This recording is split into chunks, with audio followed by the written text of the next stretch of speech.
ਉੱਚੀ ਅੱਡੀ ਵਾਲੀ ਗੁਰਗਾਬੀ। ਕਈ ਵਾਰ ਮੈਂ ਹੈਰਾਨ ਹੁੰਨੀ ਹਾਂ, ਜੇ ਅਮੀਰਾਂ ਨੂੰ ਰੱਬ ਨੇ ਹੀ ਅਮੀਰ ਬਣਾਇਆ ਹੈ ਤੇ ਕੋਠੀਆਂ ਵਾਲਿਆਂ ਨੂੰ ਰੱਬ ਨੇ ਹੀ ਕੋਠੀਆਂ ਦਿੱਤੀਆਂ ਹਨ, ਤਾਂ ਕਈ ਲੋਕ ਜੋ ਸਾਰੀ ਸਾਰੀ ਸਵੇਰ ਭਜਨ ਪਾਠ ਵਿੱਚ ਗੁਜ਼ਾਰ ਦਿੰਦੇ ਹਨ, ਫਿਰ ਗਰੀਬ ਦੇ ਗਰੀਬ ਕਿਉਂ ਹਨ? ਤੇ 10-10 ਵਜੇ ਤੱਕ ਬਿਸਤਰੇ ਤੇ ਰਹਿਣ ਵਾਲਿਆਂ ਅੱਗੇ ਉਹਨਾਂ ਨੂੰ ਆਪਣੇ ਪੇਟ ਤੱਕ ਲਈ ਹੱਥ ਕਿਉਂ ਟੱਡਣੇ ਪੈਂਦੇ ਹਨ? ਪਛੋਕੜ ਦੇ ਗੁਰਦੁਆਰੇ ਦੀ ਭਾਈ ਦੀਆਂ ਥਿਗੜੀਆਂ ਵੇਖ-ਵੇਖ ਮੈਨੂੰ ਮੁੜ-ਮੁੜ ਉਸ ਦੀ ਸੁਖਮਨੀ ਯਾਦ ਆਉਂਦੀ ਹੈ। ਭਲਾ ਉਹ ਰੱਬ ਕਿਹੋ ਜਿਹਾ ਹੋਇਆ, ਜਿਸ ਦੀ ਉਪਾਸਕ ਤੇ ਤਰੱਪੜ ਘਸੀਟਣ ਤੇ, ਜਿਸ ਤੋਂ ਮੁਨਕਰ ਮੌਜਾਂ ਕਰਨ ਤੇ ਮੋਟਰਾਂ ਚਲਾਉਣ। ਇੰਨੇ ਬਿਨ ਇਸ ਤਰ੍ਹਾਂ ਦੀ ਹਾਲਤ ਸਾਡੇ ਸਾਰੇ ਦੇ ਸਾਰੇ ਖਾਨਦਾਨ ਦੀ ਹੈ। ਨਿੱਕੀ ਹੁੰਦੀ ਤਾਂ ਸੱਚੀ ਮੈਂ ਸੋਚਦੀ ਹੁੰਦੀ ਸਾਂ ਕਿ ਰੱਬ ਕੋਈ ਗਰੀਬ ਜਿਹਾ ਇੱਕ ਟਾਕੀਆਂ ਵਾਲੀ ਗੋਦੜੀ ਵਿੱਚ ਲਪੇਟਿਆ ਹੋਇਆ ਕਿਸੇ ਕੱਲ ਮੁਕੱਲੀ ਕਿਰਕਿਰ ਕਰਦੀ ਝੁੱਗੀ ਵਿੱਚ ਰਹਿਣ ਵਾਲਾ ਕੋਈ ਬੁੱਢਾ ਜਿਹਾ ਝਰੀਠ ਆਦਮੀ ਹੋਣਾ ਵੈ। ਅੰਮ੍ਰਿਤ ਵੇਲੇ 4 ਵਜੇ ਤੋਂ ਲੈ ਕੇ ਚੋਖਾ ਦਿਨ ਚੜ੍ਹੇ ਤੱਕ ਸਾਡੇ ਘਰ ਦਾ ਨਜ਼ਾਰਾ ਵੇਖਣ ਵਾਲਾ ਹੁੰਦਾ ਹੈ। 7 ਸਾਲ ਦੇ ਬੱਚੇ ਤੋਂ ਲੈ ਕੇ 70 ਸਾਲ ਦੀ ਬੁੱਢੀ ਮੇਰੀ ਦਾਦੀ ਤੱਕ ਸਾਰੇ ਦੇ ਸਾਰੇ ਘਰ ਵਾਲੇ ਆਪਣੇ ਆਪਣੇ ਪਾਠਾਂ ਵਿੱਚ ਜੁਟ ਜਾਂਦੇ ਹਨ। ਮੇਰੀ ਮਾਂ ਪਾਠ ਕਰਦੇ ਕਰਦੇ ਘਰ ਵਿਹੜੇ ਦਾ ਝਾੜੂ ਫੇਰਦੇ, ਮੱਝ ਦੀ ਧਾਰ ਕੱਢਦੇ, ਲੱਸੀ ਰੜਕਦੇ ਤੇ ਪਾਠ ਕਰਦੇ ਕਰਦੇ ਹੀ ਚੌਂਕੇ ਨੂੰ ਛੇਤੀ ਛੇਤੀ ਪਲਾਤਾ ਜਿਹਾ ਪੋਚਾ ਦੇ ਲੈਂਦੇ। ਮੇਰੇ ਪਿਤਾ ਡੰਗਰਾਂ ਦਾ ਗੁਤਾਵਾ, ਪੱਠੇ ਤੇ ਹੋਰ ਹਿੱਕੜ ਦੁੱਕੜ ਕੰਮ, ਮਾਲ ਦੀ ਥਾਂ ਨੂੰ ਸਾਫ਼ ਕਰਨਾ ਆਦਿ ਆਪਣੇ ਨਿਤਨੇਮ ਨਾਲ ਹੀ ਖਤਮ ਕਰ ਲੈਂਦੇ। ਜੇ ਕਦੀ ਮੇਰੀ 7 ਸਾਲ ਦੀ ਨਿੱਕੀ ਭੈਣ ਮਨਜੀਤ ਨੂੰ ਪਾਠ ਕਰਦਿਆਂ ਕਰਦਿਆਂ ਨੀਂਦ ਆ ਜਾਂਦੀ ਤਾਂ ਮੇਰੀ ਮਾਂ ਕੰਮ ਕਾਜ ਛੱਡ ਝੱਟ ਉਸ ਨੂੰ ਕੰਨੋਂ ਫੜਦੇ। ਜੀਤੋ ਪੜੀਤੋ ਉੱਠਦੀ ਐ ਕਿ ਨਹੀਂ ਚੜੇਲੇ? ਵਿਚਾਰੀ ਅੱਖਾਂ ਮਿਲਾਉਂਦੀ ਉੱਠਦੀ ਤੇ ਹੱਥੋਂ ਡਿੱਗੇ ਗੁਟਕੇ ਨੂੰ ਚੁੱਕ ਕੇ ਮੱਥਾ ਟੇਕ ਫੇਰ ਮੁੱਢੋਂ ਛੁੱਡੋਂ ਸ਼ੁਰੂ ਕਰ ਦਿੰਦੀ। ਮੈਂ ਬਾਕੀ ਬੱਚਿਆਂ ਤੋਂ ਜ਼ਿਆਦਾ ਚਲਾਕ ਸਾਂ।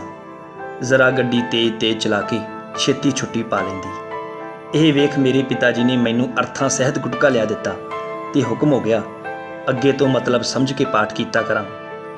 ਗੁਰੂ ਨਾਨਕ ਤੇ ਗੁਰੂ ਗੋਬਿੰਦ ਸਿੰਘ ਜੀ ਦੇ ਅਵਤਾਰ ਧਾਰਨ ਵਾਲੇ ਰੋਜ਼ ਅਸੀਂ ਸਾਰੀ ਰਾਤ ਜਾਗਦੇ, ਉੱਚੀ ਸ਼ਬਦ ਪੜ੍ਹੇ ਜਾਂਦੇ ਤੇ ਲੰਬੇ ਅਰਦਾਸੇ ਕੀਤੇ ਜਾਂਦੇ।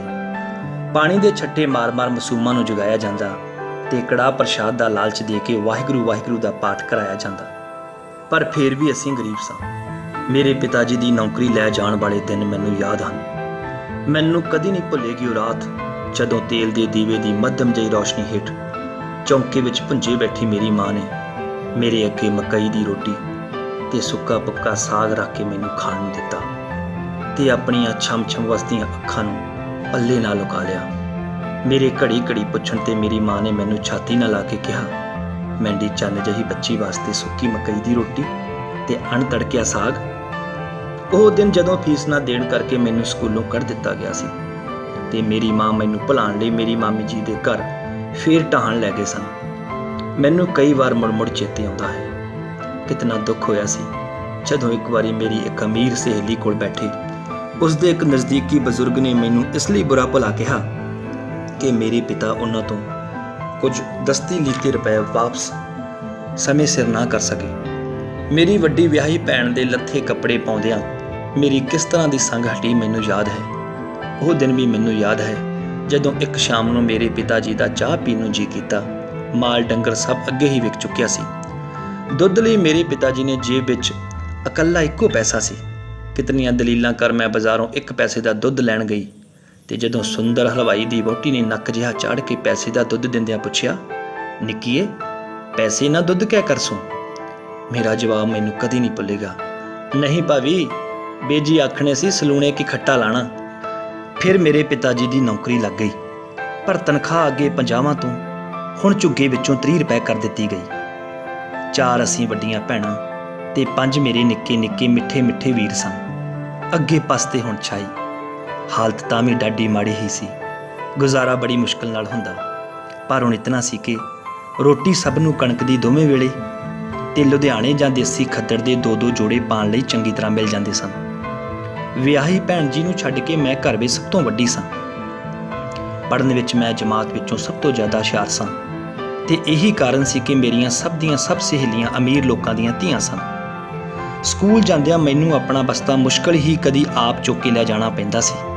ਮੇਰੀ ਗੁਆਂਢਣ ਕੁੜੀ ਦੀ ਮਾਈ ਮੇਰੀਆਂ ਕਿਤਾਬਾਂ ਨੂੰ ਵੀ ਰਸਤੇ ਵਿੱਚ ਫੜ ਲੈਂਦੀ।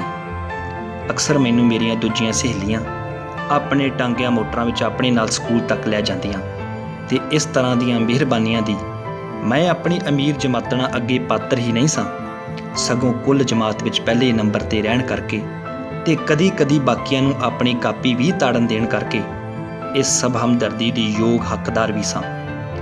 ਮੇਰੀਆਂ ਅਮੀਰ ਸਹੇਲੀਆਂ ਦੀਆਂ ਚਾਹ ਪਾਰਟੀਆਂ ਤੇ ਮੈਨੂੰ ਅਕਸਰ ਬੁਲਾਇਆ ਜਾਂਦਾ, ਪਰ ਉਹਨਾਂ ਦੀਆਂ ਝਿਲਮਿਲ ਕਰਦੀਆਂ ਸਾੜੀਆਂ ਤੇ ਲਿਸ਼-ਲਿਸ਼ ਕਰਦੇ ਜੋੜਿਆਂ ਨਾਲ ਮੇਰੀ ਸਾਦਗੀ ਜ਼ਰਾ ਚੰਗੀ ਨਹੀਂ ਫੱਬਦੀ ਸੀ। ਅਖੀਰ ਮੇਰੇ ਕਿਤਨਾ ਚਿਰ ਕਹਿਣ ਤੇ ਮੇਰੀ ਮਾਂ ਨੇ ਕੋਈ ਆਪਣੇ ਪੁਰਾਣੇ ਕੱਪੜੇ ਕੱਢ ਮੈਨੂੰ ਇੱਕ ਰੇਸ਼ਮੀ ਸੂਟ ਬਣਾ ਦਿੱਤਾ। ਪਰ ਹੁਣ ਹੋਰ ਸਵਾਲ ਪੈਦਾ ਹੋਇਆ, ਅਮੀਰ ਜਿਹੇ ਰੇਸ਼ਮੀ ਸੂਟ ਨਾਲ ਰਾਜ਼ਾ ਬਾਜ਼ਾਰ ਦੀਆਂ 6 ਆਨੇ ਵਾਲੀਆਂ ਚੱਪਲੀਆਂ ਕਿਸ ਤਰ੍ਹਾਂ ਢੁੱਕਣ। ਮੇਰੇ ਪਿਤਾ ਜੀ ਦੀ ਮੈਂ ਖਾਸ ਤੌਰ ਤੇ ਲਾਡਲੀ ਸਾਂ। ਭਾਵੇਂ ਮੇਰੀ ਮੰਗ ਨੂੰ ਪੂਰਾ ਕਰ ਸਕਣ ਜਾਂ ਨਾ, ਇਕਰਾਰ ਉਹ ਜ਼ਰੂਰ ਕਰ ਦਿੰਦੇ ਤੇ ਵਸ ਲੱਗਦੇ ਇਕਰਾਰ ਨੂੰ ਤੋੜ ਚਾੜਨ ਵਿੱਚ ਵੀ ਕੋਈ ਕਸਰ ਨਾ ਛੱਡਦੇ। ਮੇਰੇ ਪਿਤਾ ਜੀ ਮੇਰਾ ਸੂਟ ਵੇਖ ਮੇਰੇ ਮੂੰਹ ਮੇਰੇ ਦਿਲ ਦੀ ਬੁੱਝ ਗਏ ਤੇ ਮੇਰੇ ਕੁਵਾਰਾਪਣ ਤੇ ਸ਼ਰਮਾਕਲਪੁਣੇ ਦਾ ਪੂਰਾ ਲਿਹਾਜ਼ ਕਰਦੇ ਹੋਏ ਆਪ ਹੀ ਕਹਿਣ ਲੱਗੇ, ਬੱਚੀ ਤੁੱਗੀ ਉੱਚੀ ਅੱਡੀ ਵਾਲੀ ਗੁਰਗਾਬੀ ਆਣੀ ਦੇਸਾਂ। ਪਿਆਰੇ ਪਿਤਾ ਦੇ ਲਾਡਲੀ ਧੀ ਨਾਲ ਚਾਹ ਵਿੱਚ ਕੀਤੇ ਇਕਰਾਰ ਨੂੰ ਖਾਲੀ ਮੂਲੀ ਚੰਦਰੀ ਜੇਬ ਨੇ ਕਿਤਨਾ ਚਿਰ ਪੂਰਾ ਨਾ ਕਰਨ ਦਿੱਤਾ। ਪਰ ਮੇਰੇ ਨਾਲ ਕੀਤੇ ਇਕਰਾਰ ਨੂੰ ਭੁੱਲ ਜਾਣਾ ਮੇਰੇ ਲਈ ਅਸੰਭਵ ਜਿਹੀ ਗੱਲ ਸੀ। ਇੱਕ ਦਿਨ ਕਿਸੇ ਸਹੇਲੀ ਦੀ ਭੈਣ ਦੀ ਸ਼ਾਦੀ ਤੇ ਜਾਣ ਲੱਗਿਆਂ ਮੇਰਾ ਰੋਣਾ ਜਿਹਾ ਮੂੰਹ ਤੱਕ ਕੇ ਮੇਰੇ ਪਿਤਾ ਉਦੋਂ ਤਾਂ ਚੁੱਪ ਰਹੇ, ਪਰ ਉਸ ਸ਼ਾਮ ਦਫ਼ਤਰੋਂ ਆਣ ਕੇ ਮੈਨੂੰ ਆਪਣੀਆਂ ਦੋਹਾਂ ਬਾਹਾਂ ਵਿੱਚ ਵਲੇਟਦੇ ਹੋਏ ਕਹਿਣ ਲੱਗੇ, ਅੱਜ ਮੈਂ ਆਪਣੀ ਰਾਣੋ ਵਾਸਤੇ ਗੁਰਗਾਬੀ ਦੀ ਸਾਈ ਦਈ ਆਇਆ ਹਾਂ, ਬਸ ਇੱਕ ਹਫ਼ਤਾ ਹੋਰ। ਪਰ ਫੇਰ ਕਈ ਹਫ਼ਤੇ ਲੰਘੇ, ਗੁਰਗਾਬੀ ਨਾ ਆਈ। ਕਿਤਨਾ ਜੀ ਕਰਦਾ ਸੀ ਮੇਰਾ ਉਸ ਕਾਲੀ ਜਿਹੀ ਗੁਰਗਾਬੀ ਲਈ ਜਿਸ ਵਿੱਚੋਂ ਮੇਰੇ ਚਿੱਟੇ ਪੈਰ ਲਿਸ਼ਕ ਪੈਣ। ਉਸ ਮਹੀਨੇ ਕੋਈ ਅਚਨਚੇਤ ਘਰੋਗੀ ਵਕਤ ਆਣ ਪਿਆ ਤੇ ਮੇਰੇ ਪਿਤਾ ਜੀ ਦੀ ਨਿੱਕੀ ਨਿਮਾਣੀ ਤਨਖਾਹ ਵਿੱਚੋਂ ਇੱਕ ਬਲੋਂ ਵੀ ਨਾ ਬਚਿਆ। ਭਾਵੇਂ ਮੇਰੀ ਖਾਹਿਸ਼ ਇਕੱਲਿਆਂ ਕਈ ਵਾਰ ਮੇਰੀਆਂ ਅੱਖਾਂ ਵਿੱਚੋਂ ਅੱਥਰੂ ਫੁਟਾ ਕੱਢਦੀ, ਪਰ ਉਹਨਾਂ ਦੇ ਸਾਹਮਣੇ ਮੈਂ ਗੁਰਗਾਬੀ ਦਾ ਕਦੀ ਨਾਂ ਤੱਕ ਨਾ ਲੈਂਦੀ। ਮੈਂ ਨਹੀਂ ਚਾਹੁੰਦੀ ਸਾਂ ਕਿ ਮੇਰੇ ਪਿਤਾ ਨੂੰ ਆਪਣਾ ਅਣਨਿਭਾਇਆ ਇਕਰਾਰ ਚੇਤੇ ਆਏ। ਦਿਨ ਗੁਜ਼ਰਦੇ ਗਏ, ਹਫ਼ਤੇ ਲੰਘਦੇ ਗਏ।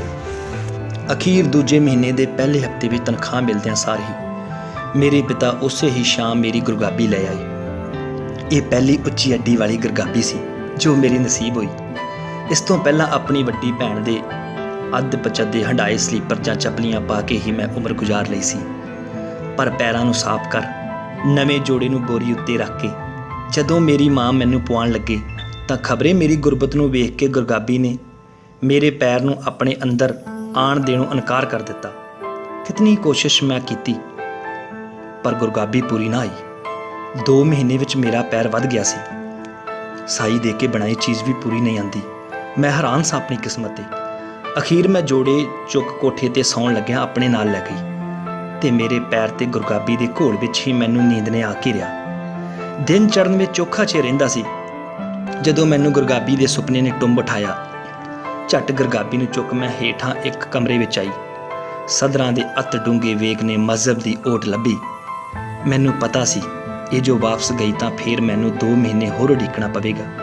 ਇੱਕ ਟੁੱਟੇ ਪੁਰਾਣੇ ਸਟੂਲ ਤੇ ਗੁਰਗਾਬੀ ਰੱਖ ਮੈਂ ਆਪਣੇ ਤੰਗ ਗੁਰਗਾਬੀਆਂ ਨੂੰ ਗੈਲਾ ਕਰਨ ਵਾਸਤੇ ਰੱਬ ਅੱਗੇ ਲੰਮੀਆਂ ਅਰਦਾਸਾਂ ਕਰਨ ਲੱਗੀ। ਕਮਰੇ ਵਿੱਚ ਅਜੇ ਵੀ ਪਲਾਤਾ ਜਿਹਾ ਹਨੇਰਾ ਸੀ। ਸਵੇਰ ਦੀ ਠੰਡੀ ਹਵਾ ਦਰਵਾਜ਼ੇ ਦੀ ਸੰਗਲ ਨੂੰ ਹੌਲੇ-ਹੌਲੇ ਹਿਲਾ ਰਹੀ ਸੀ। ਮੇਰਾ ਸਿਰ ਮੇਰੇ ਰੱਬ ਅੱਗੇ ਨਵੰਦਾ ਗਿਆ ਗੁਰਗਾਬੀ ਨੂੰ ਛੂਹਿਆ ਹੀ ਸੀ ਕਿ ਮੇਰੀ ਮਾਂ ਉੱਚੀ ਪਾਠ ਕਰਦੇ ਅੰਦਰ ਆ ਗਈ। ਮੈਨੂੰ ਝੱਟ ਹੀ ਆਪਣੇ ਆਪ ਤੇ ਸ਼ਰਮ ਜਿਹੀ ਆਈ। ਮੇਰਾ ਮੂੰਹ ਲਾਲ ਹੋਇਆ। ਵੇਖ ਮੇਰੀ ਮਾਂ ਨੇ ਮੇਰੇ ਇਲਤਪੁਣੇ ਨੂੰ ਆਪਣੀ ਪੋਲੀ ਜਿਹੀ ਛਾਤੀ ਵਿੱਚ ਲੁਕਾ ਲਿਆ।